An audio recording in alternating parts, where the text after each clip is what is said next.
Je voulais, un peu dans la continuité de ce travail avec les acteurs privés, c'est-à-dire qu'aujourd'hui, on l'a un peu mentionné, les collectivités locales ne sont pas abondantes en richesse financière.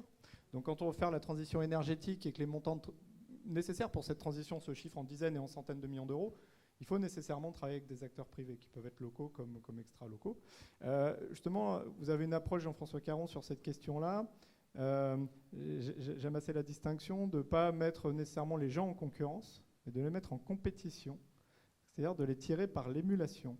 Voilà. Et puis si vous pouvez du coup un peu nous donner le sens que vous donnez un petit peu à cette idée-là, et notamment en lien finalement avec ce que j'évoquais tout à l'heure, ce lien avec la région et la création à un moment donné d'un certain nombre d'entités à Los Angeles, qui sont des entités finalement qui ont vocation à encourager le développement économique des éco-entreprises. Oui, donc il faut que je remette un peu une minute de contexte quand même pour expliquer ça. C'est-à-dire que, bon, en fait, nous avons démarré par fermeture du dernier puits de mine en 1986. Il y avait encore jusqu'à 2000 mineurs qui descendaient par jour, donc c'est un choc terrible. Bon, enfin, il n'y a pas que dans notre commune.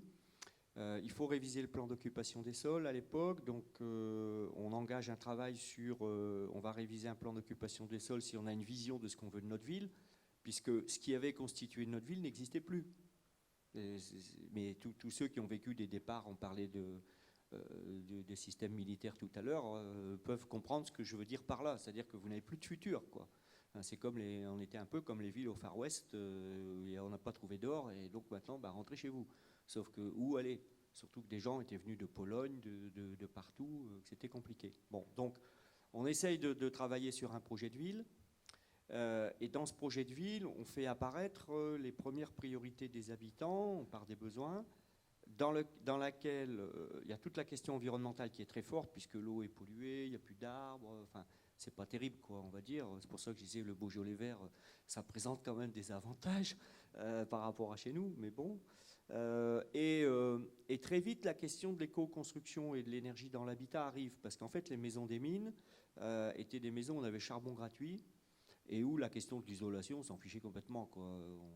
On brûlait le charbon, à côté du feu, il fait 40 degrés, sur le trottoir, il fait 30, et sur la route, il fait 20 degrés. Bon, c'est une image, mais il y avait de ça. Bon.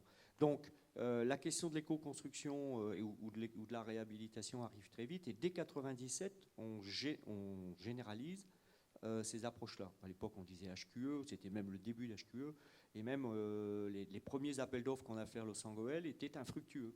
Aucune entreprise du bâtiment voulait répondre en disant du boulot, on en a, le bâtiment, on a toujours voulu faire ça, qu'est-ce que vous venez nous amener, vos histoires HQE, vous rappelez les 14 cibles, etc., quoi. Bon. Donc, on a commencé à faire, on a eu la première résidence de logement social en 2001, inaugurée par la ministre de l'époque. On a fait toutes les typologies de réhabilitation et de construction neuve, on a pu les faire progressivement. Et tout à l'heure, vous parlez de vision. Moi, j'aime à dire qu'il faut une vision. Moi, j'appelle ça l'étoile qui brille et qui fait rêver, qui donne envie, quelque chose une perspective, quoi. Sinon, on n'a pas de but. Ce qui est d'ailleurs un peu le problème de la société d'aujourd'hui. Elle est où la vision en 2015 au niveau global? Donc, on n'a pas de rêve, on n'a pas d'imaginaire. Donc, c'est difficile à se mobiliser parce que pas de perspective. Mais si vous n'avez pas des petits cailloux blancs qui balisent le chemin qui va à l'étoile, c'est compliqué. Bon, et donc, c'est pour ça que nous, dans le côté implication militante, on a posé comme ça des actions. Alors, pour donner un exemple, c'est la toiture de l'église qu'on a fait avec la communauté, en associant la communauté catholique, donc processus d'implication. Comme le disent mes collègues qui viennent me demander comment tu as fait la toiture de l'église, puisqu'apparemment on est la première de France pour l'instant. La dernière question qu'ils me posent avant de partir, c'est comment ça s'est passé avec le curé? Parce qu'il y a des questions techniques, mais il y a plein de questions humaines, de relations, etc., etc. Donc l'église est un petit caillou blanc qui nous a permis de travailler avec la communauté catholique vers la transition énergétique. Et comme l'évêque m'avait envoyé une lettre super, tous les catholiques de la commune sont ravis et hyper fiers que l'évêque ait salué. Et ça change tout dans la question énergétique et la question de tout le monde. Ce n'est pas la question de tel ou tel à l'écart. Donc ces petits cailloux blancs nous ont amené progressivement à mobiliser des acteurs. Par exemple, les bailleurs venaient pour faire des réalisations à Los Angeles en disant « Regardez, à Los Angeles. Après, je prenais leur revue Nord-Pas-de-Calais. Regardez, on a fait une résidence de logement social là, on a tant de kilowatts mètres carrés, etc. Bon. Et progressivement, les acteurs économiques de la construction sont venus aussi. Et c'est la Fédération du bâtiment qui dit, sur base des réalisations qu'il y a dans la ville, vous avez dégagé une image de marque, un savoir-faire, etc. C'est chez vous qu'on voudrait faire le village Ville Avenir. Bon, ça, en gros, c'est pour former toutes les entreprises du bâtiment de la région et les lycées professionnels. Donc, ils ont fait un chantier qui a duré à peu près 2 ans pour que toutes les entreprises puissent venir voir tous les process, par exemple d'étanchéité à l'air, ce qui est une révolution dans le bâtiment par rapport aux techniques anciennes. Ça change le métier des plombiers, des électriciens, etc. Bon. Derrière la Fédération du bâtiment, c'est la Fondation des apprentis d'Auteuil qui a dit, mais puisque nous, on veut faire un centre sur les nouveaux métiers de l'éco-construction, il faut qu'on le fasse là, parce que c'est là qu'on a les actions dans la ville, etc. Et puis c'est comme ça qu'ensuite on est arrivé à un pôle d'excellence, un cluster qui s'appelle Équation, Équation comme kilowatt I, enfin E, KW, action, oui. Et on a aussi, dans la continuité, obtenu un pôle de compétitivité sur l'économie circulaire. Donc là, à chaque fois, on monte de cran, parce que le pôle de compétitivité, là, c'est de rang national ou international, ce sont des poids lourds, là, on parle en dizaines de millions d'euros, voilà. Donc, pour répondre à votre question, ce qui est intéressant, c'est que d'une dynamique appliquée dans une ville, mais c'est la même chose de ce que j'ai vu tout à l'heure sur l'Autriche, c'est-à-dire que ce sont des applications pratiques qui, à un moment donné, dégagent un certain savoir-faire, une certaine image, qui font que des acteurs privés estiment intéressant pour eux d'investir là, parce qu'il y a une valeur ajoutée, il y a un terreau, et que du coup, ensuite, ça fait des effets de combinaison. Alors, pour revenir à la question de compétition que vous évoquiez tout à l'heure, actuellement, on est dans une phase intéressante. D'ailleurs, il y a représentant d'Enercop qui est venu avec moi tout à l'heure depuis la gare, voilà, donc on en discutait, je fais un petit peu sa pub à Enercop, hein, ils en ont besoin. On est actuellement dans une démarche où on a mis tous les énergéticiens autour de la table sur le projet, la stratégie énergétique de la ville. Et en gros, vous connaissez ça, hein, des études énergétiques, l'ensemble des gisements potentiels, toutes les opportunités d'économie d'énergie, les opportunités d'énergie renouvelable, etc. Et donc, ce que l'on fait, c'est qu'on invite tous les énergéticiens, on leur demande de cofinancer cette étude, maîtrise d'ouvrage de la ville, avec des appuis derrière, hein, l'ADEME, services de l'ADREAL, les services de la région, bien sûr. Et ce qu'on demande à l'ensemble des acteurs, c'est d'accepter de rentrer dans un jeu multi-acteurs, et que nous-mêmes, nous regardions avec eux là où ils sont les plus, je dirais, optimum. Alors par exemple, EDF, je ne sais pas s'il y a des représentants d'EDF dans la salle, ils nous proposent maintenant, au bout de quelques temps, de dire on va vous faire tout le diagnostic. Donc en gros, on veut garder la main, quoi. On a l'AGLO qui nous dit, on a l'ADEME qui nous dit, mais nous on peut vous financer un diagnostic à l'échelle de l'AGLO. Donc du coup, on est dans une discussion avec EDF qui est un peu différente, parce que moi je dis à EDF, vous voulez, ok, moi de toute façon je n'ai rien contre EDF par principe, même si j'ai des choses contre certains choix d'EDF, oui.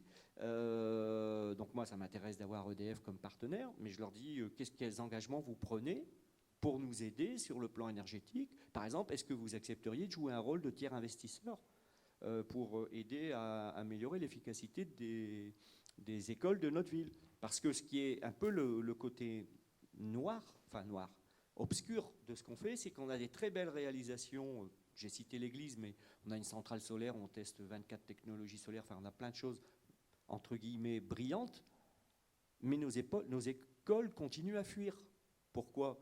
Parce que d'un côté, on arrive à mobiliser des fonds européens, on a eu une augmentation du pourcentage de notre DGE, parce que notre église était en renouvelable, donc on est passé d'un taux de 15 à 25%, par exemple, des choses comme ça, qui font qu'on a réussi à faire des belles opérations financières sur des projets concrets, mais que le basique, c'est-à-dire l'entretien basique de nos bâtiments sur lequel on n'aura aucune aide, on n'a pas la capacité d'investir. Là, on est sur un des hiatus de la période actuelle.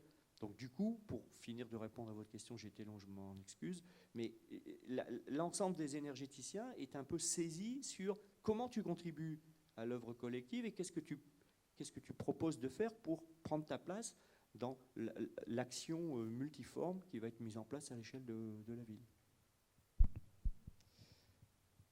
Alors du coup, sur cette question des moyens qui sont humains et financiers en particulier, comme le rappelait encore Pierre-Antoine Landel, la transition énergétique, ça coûte une fortune. Comment les collectivités locales peuvent se permettre ça? Bernard Pénaud, combien ça vous a coûté, vous, communauté de communes du Thouarcet? Et est-ce que ça vous rapporte quelque chose, d'ailleurs? Alors, moi, je ne dirais pas que ça coûte une fortune, mais ça dépend, peut-être que ça coûte très cher, ça dépend ce qu'on engage, c'est le niveau d'ambition. Je crois que ce que je retiens dans ce qu'on vient de dire, de ce que j'entends, c'est la vision et l'objectif qu'on se donne. Ça rejoint les démarches, ça a été dit tout à l'heure, vous avez parlé du SCOT, hein, notamment, tout ça, le projet de territoire, ces questions-là. Donc la vision qu'on se donne et les moyens qu'on se donne, et quels moyens on a. Aujourd'hui, ce n'est pas parce que la rigueur budgétaire nous est imposée pour le pays, par nécessité, et que les collectivités ont un peu moins de moyens et sont obligées de modifier leur façon de regarder les choses, qu'on n'a pas le droit, voire le devoir, d'être innovant, ambitieux et avoir des utopies. Alors je vais récupérer la formule qui est je ne sais pas qui, mais c'est Yannick qui me l'a donnée ce matin, c'est l'utopie, il faut en avoir beaucoup, parce que ça réduit beaucoup à la cuisson. J'aime bien ça. Donc il faut avoir une vision utopique, ambitieuse. Alors c'est vrai que nous, on a commencé, on est dans la construction, on est dans le diagnostic du SCOT, on est dans la construction de notre projet de territoire, on a déjà beaucoup débattu entre nous, entre élus, puis une des choses qui ressort, c'est pas fini, hein, mais c'est devenir le territoire de référence en matière d'énergie positive en France. Alors j'ai presque honte de le dire, après ce que je viens d'entendre, etc. Mais je maintiens. Mais il y aura plusieurs territoires en France qui seront le territoire de référence.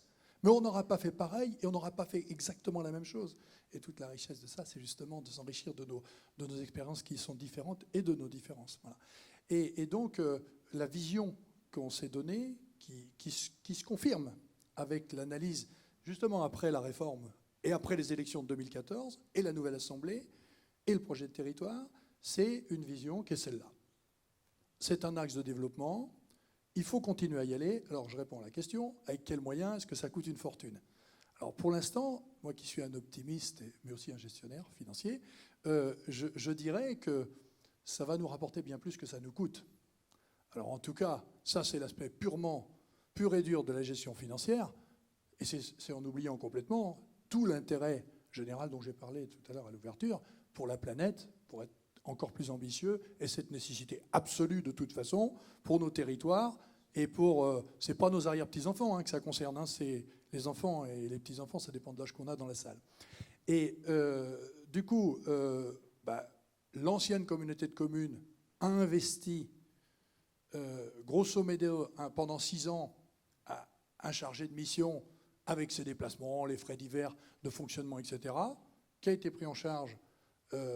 merci Julie, par la région à 50%, merci le département de l'époque, 25% du département, et puis la communauté de communes a pris les 25% qui restaient. Bon, on est dans de l'ingénierie, on est dans des frais de développement, voilà. Le syndicat de pays a initié je me répète, mais avec un certain nombre de charges d'émission, sur des appels à projets qui étaient largement soutenus par l'ADEME, la région et un certain nombre de partenaires, et l'État dans certains cas, et par conséquent, tout ça, quand on est dans l'innovation, qu'on est un peu, non pas dans la recherche, parce que là, on n'est pas dans la recherche, dans l'innovation, action, eh bien, ça ne coûte pas très cher. Alors, qu'est-ce que ça rapporte aujourd'hui sur le territoire? Alors, déjà, on a quand même quelques réalisations visibles que peut-être certains d'entre vous vont aller voir ce soir, mais si on prend les 37 hectares de champs solaires qui sont déjà en production, donc après avoir récupéré, M. le Préfet, du service de l'État, de l'armée, les terrains, et qu'on loue aujourd'hui pour 20 ans, et plus sûrement, et puis qu'on va recevoir l'impôt forfaitaire sur l'énergie renouvelable, aujourd'hui, on parle avec la méthanisation, avec le futur projet de gazéification, pour ne parler que de chiffres, de plusieurs centaines de milliers d'euros de recettes annuelles. Alors, j'ai dit tout à l'heure qu'on avait dépensé pendant 6 ans 100 000 euros, qu'on est aidé par même même pas, qu'on est aidé par un certain nombre de partenaires qui, à mon avis, vont continuer à nous aider parce qu'on entend bien aujourd'hui, on sent bien si c'est une nécessité pour nous.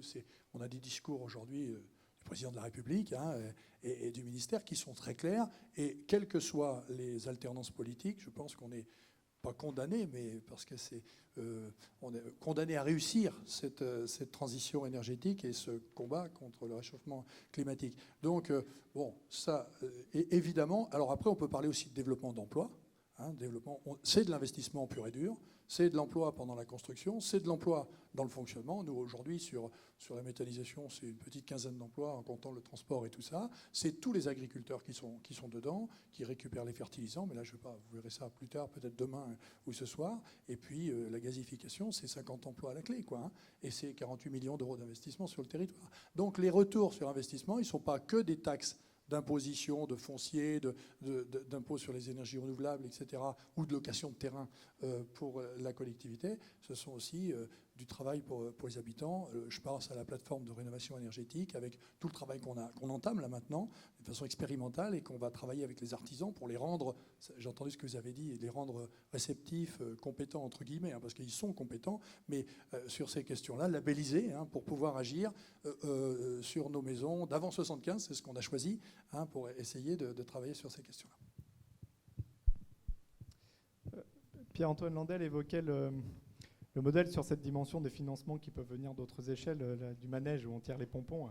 Moi, je me souviens très bien de Michel Mercier, donc président de la communauté de l'Ouest rhodanien. Il y a quelques semaines, il disait « Moi, tous les appels à projets, je réponds ». Alors, comment on fait pour répondre à tous les appels à projets ? Ce n'est pas les élus, à mon avis, qui rédigent les réponses. Donc, c'est la question un petit peu des ressources humaines qui est sous-jacente. Et puis, du coup, je voulais vous orienter aussi un tout petit peu. Justement, vous aviez amorcé votre propos sur les enjeux sociaux liés à la question du bâtiment. Justement, quelles sont aujourd'hui les solutions que vous commencez de mettre en œuvre sur cette question-là ? Je vais juste revenir sur la question précédente parce que ça rejoint cette question-là. Je dirais, je répondrai sur l'aspect socio-économique, puisque les gains, moi, j'ai pas aujourd'hui de recul sur des gains, par exemple, de production d'ENR, hormis les gains, parce que j'en ai pas parlé, mais le Beaujolais Vert, c'est un gros producteur de bois énergie. Et là-dessus, on avait eu un PER il y a une dizaine d'années, un pôle d'excellence rurale, dans la première série des pôles d'excellence rurale, où on produit beaucoup de plaquettes et de granulés. Et de nombreuses communes ont notamment fait des chaufferies bois. Et là, on gagne de l'argent. Alors, d'ailleurs, on commence à en récupérer les fruits. Mais sur l'aspect socio-économique, par exemple, si on aide des gens à rénover leur maison, dans toutes les communes, vous savez très bien qu'on a des CCAS qui sont sollicités de manière très importante et de plus en plus pour des gens qui n'arrivent pas à payer leurs factures. Et finalement, c'est la collectivité qui les paye. Donc si on aide ces gens-là à rester dans leur habitat et à dépenser moins, ils ne viendront pas solliciter les CCAS. Donc ça, aujourd'hui, moi, je ne peux pas vous le quantifier, mais on est persuadé que c'est des actions qui vont à terme nous faire gagner de l'argent, en plus de l'économie générée, bien sûr, pour les artisans, pour le bâtiment. Alors pour répondre à votre question, évidemment, les appels à projets, parce qu'effectivement Michel Mercier est très attaché à ça, il veut qu'on réponde systématiquement à tous les appels à projets. Pour l'instant, on a le bonheur d'avoir été pratiquement sur du 100% de réussite, pourvu que ça dure. Mais là-dessus, on va remercier bien évidemment nos salariés. On a un peu plus de 100 salariés à l'accord, et il y en a dans la salle. Évidemment, sans eux, c'est pas possible. Et c'est là que le tandem élu salarié est d'une importance. On est d'accord là-dessus. Il n'y a pas d'élus sans salariés, il n'y a pas de salariés sans élus, dans une Comcom en tout cas. Et la réussite, elle est évidemment sur ce tandem-là, sur une cohérence. Alors bien sûr, l'élu se doit comme vous l'avez dit, bien sûr de tracer la route, donner la feuille de route. Et puis les salariés derrière font leur travail, elles le font bien. Et je pense que... Mais ça me fait aussi réagir, c'est ce que j'ai dit, quand on est allé signer chez Ségolène le TEPOS Croissance Verte, c'est que je suis persuadé que la dynamique viendra des territoires, et notamment justement de ces tandems locaux. Ça me fait réagir un peu sur ce qu'a dit M. Landel, parce que quand on regarde ce qu'il disait par rapport aux acteurs locaux de production. Moi, je suis persuadé qu'aujourd'hui, on a un retour en arrière, enfin, pas d'aujourd'hui, mais la décentralisation en France, elle est quand même en marche depuis des années. Et je suis persuadé qu'aujourd'hui, la dynamique sur la transition énergétique viendra plus des territoires, même si bien sûr l'État doit donner là, notamment en aidant avec un peu d'argent. Mais de toute façon, je dis un peu d'argent parce que si on regarde par exemple les 500 000 euros qu'on a aujourd'hui, c'est super. Mais bien évidemment, c'est très loin de satisfaire aux besoins, même d'une collectivité comme la nôtre, pour répondre justement sur tout ce qu'il y a à faire. Mais pour revenir à ce que je disais, c'est que je pense vraiment que la dynamique viendra par justement des initiatives comme l'a présenté M. Caron, locales, qui peuvent après, je dirais, d'ailleurs ces journées sont là pour ça aussi, migrer sur d'autres territoires ou croître ou se faire de manière différente. Voilà. Sur l'aspect tandem, évidemment, tandem salarié-élu, c'est un tandem inséparable. L'État doit apporter un peu de moyens, certes, financiers, mais aussi, nous, c'est quelque chose qu'on défend très régulièrement au clair, un peu de souplesse. Et je pense que la loi de transition énergétique, en ça, a apporté des progrès, c'est-à-dire a simplifié un certain nombre de choses, l'intervention des citoyens dans les projets d'énergie renouvelable, la capacité de monter des structures d'ingénierie financière à l'échelle des régions, etc. Je sais que Jean-François Caron, vous êtes très, puis on conclura peut-être là-dessus, vous êtes très attaché justement à la capacité d'innovation que peuvent avoir les collectivités locales. Alors aujourd'hui, justement, comment vous vous positionnez? Est-ce que vous êtes capable d'innover suffisamment? Et puis, comment vous vous positionnez notamment sur le bâtiment dans une logique à la fois d'être expérimentateur, démonstrateur à l'échelle territoriale et que tout ça puisse créer une sorte de modèle de généralisation à une échelle beaucoup plus vaste que celle de la commune. Oui, je vais parler des habitants. Je donne deux chiffres avant. J'entendais qu'il y avait des députés dans la salle, monsieur le préfet. La France dépense 70 milliards d'euros pour payer du pétrole, du gaz, du charbon et de l'uranium. Donc il y a un petit peu de marge de manœuvre à redéployer des financements pour économiser l'énergie ou en produire en renouvelable, plutôt que de l'envoyer aux émirs du Qatar ou aux Russes. Donc ça, c'est pour relativiser la question financière. C'est-à-dire qu'aujourd'hui, on n'est pas capable de trouver de l'argent, mais pourtant, massivement, cet argent-là sort de notre pays et il est payé par tout un chacun. La deuxième chose, c'est que la transition énergétique ou le durable, il y a des aspects moins chers. Par exemple, si vous faites de la gestion différenciée, que vous tondez moins vos pelouses, vous consommez moins d'énergie. Si vous orientez votre maison au sud plutôt qu'au nord, c'est le même prix, mais vous facilitez la transition énergétique. Et si vous doublez l'isolant, c'est plus cher. Donc on ne peut pas généraliser cette question-là. Alors maintenant, par contre, ce qui est sûr, c'est que quand vous êtes porteur d'innovation, je pense que les gens qui sont ici sont plutôt, en tout cas ceux qui sont à la tribune, si on est là, c'est parce qu'on a plutôt porté des innovations, on arrive à se trouver des financements. Je citais l'exemple tout à l'heure de l'église, mais nous, on a beaucoup de nos projets on fait partie des 100 communes les plus pauvres de France. Commune minière, c'est très pauvre. 60% de notre population ne paye pas l'impôt sur le revenu. Donc ça vous donne une idée, on n'est pas à Évian, on n'est pas à Nanterre. Donc ça veut dire qu'on peut faire des choses avec des budgets faibles, et que l'innovation va chercher son financement. Par contre, on a un problème d'ingénierie. C'est ce qui est dit tout à l'heure, c'est-à-dire que il existe des financements pour toutes ces transformations à condition qu'on ait la capacité d'investir dans l'ingénierie pour aller les chercher. Et ça, c'est très difficile. C'est-à-dire que vous avez des financements européens, vous avez etc., mais c'est un job d'aller les chercher, surtout si vous êtes dans des territoires de relativement plus petite taille. Les métropoles, ça va, elles ont des équipes à n'en plus finir. Donc là, il y a un problème d'équilibre.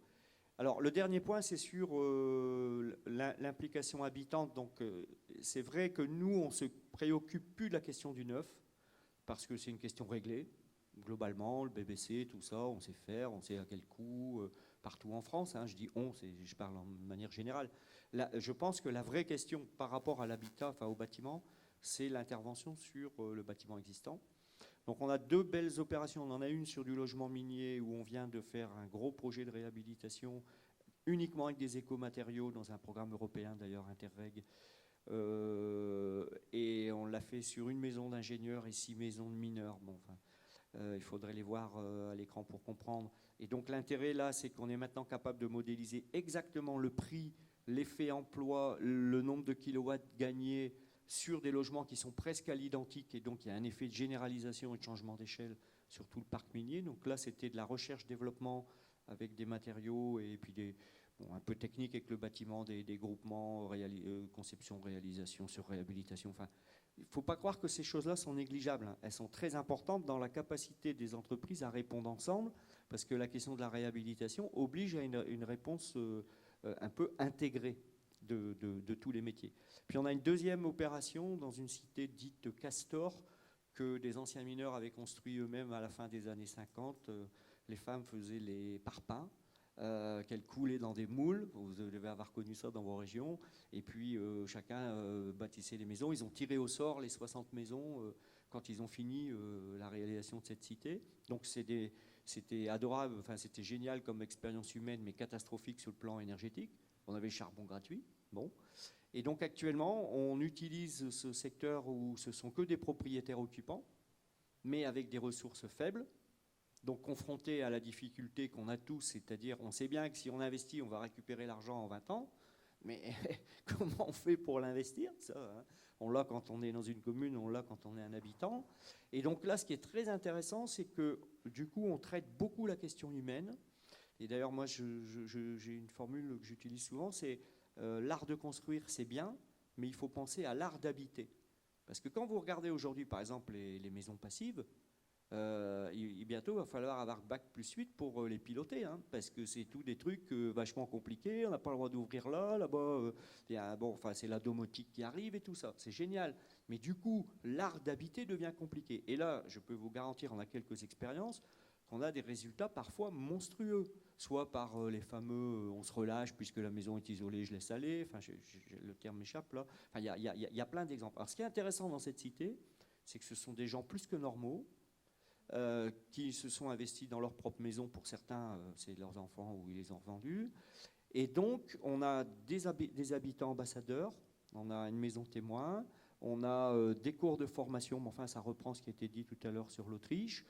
Et ce qui est bien, c'est que ce sont des habitants de la cité qui servent d'ambassadeurs auprès de leurs collègues propriétaires. On sait à l'arrivée que probablement qu'il y aura près de la moitié qui décidera de rien faire. Parce qu'il y a des gens qui disent, mais foutez-moi la paix.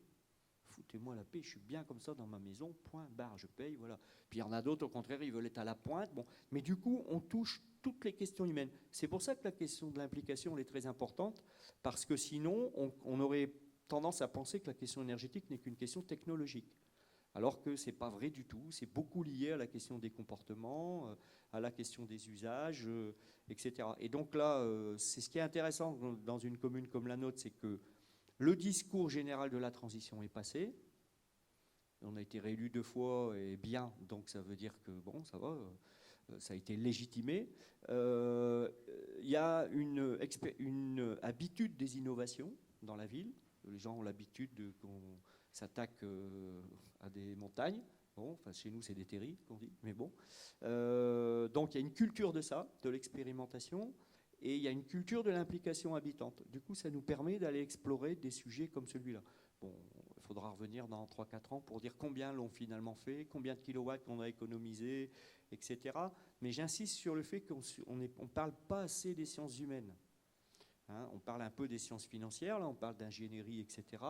Les sciences techniques, ça va, mais les sciences humaines vont devenir très importantes dans la question de la transition énergétique. Les modes de transport, les façons de vivre, quoi. Est-ce que vous achetez du circuit court ou pas, et donc vraiment ça requiert l'implication des gens, quoi.